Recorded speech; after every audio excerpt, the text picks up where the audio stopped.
The fate of British cycling changed one day in 2003. The organization, which was the governing body for professional cycling in Great Britain, had recently hired Dave Brailsford as its performance director. At the time, professional cyclists in Great Britain had endured nearly 100 years of mediocrity. Since 1908, British riders had won just a single gold medal at the Olympic Games, and they had fared even worse in cycling's biggest race, the Tour de France. In 110 years, no British cyclist had ever won the event.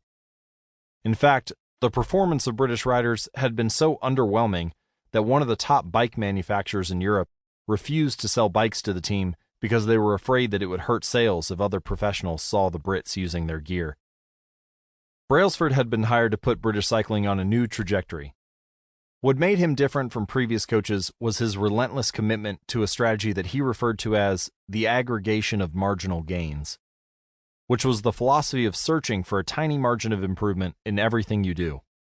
Brailsford said, "The whole principle came from the idea that if you broke down everything you could think of that goes into riding a bike and then improve it by 1%, you will get a significant increase when you put them all together."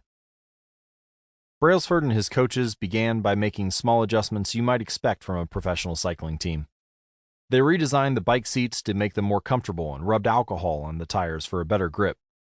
They asked riders to wear electrically heated overshorts to maintain ideal muscle temperature while riding, and used biofeedback sensors to monitor how each athlete responded to a particular workout.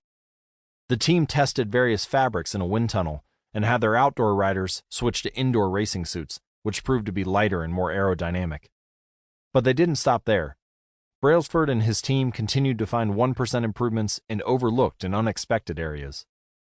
They tested different types of massage gels to see which one led to the fastest muscle recovery. They hired a surgeon to teach each rider the best way to wash their hands to reduce the chances of catching a cold. They determined the type of pillow and mattress that led to the best night's sleep for each rider.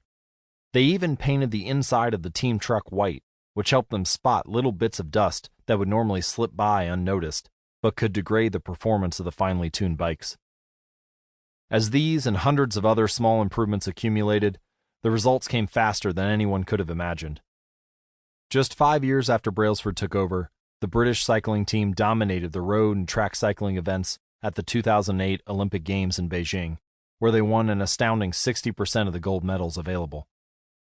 4 years later, when the Olympic Games came to London, the Brits raised the bar as they set 9 Olympic records and 7 world records.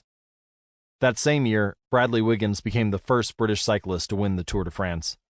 The next year, his teammate Chris Froome won the race, and he would go on to win again in 2015, 2016, and 2017, giving the British team 5 Tour de France victories in 6 years.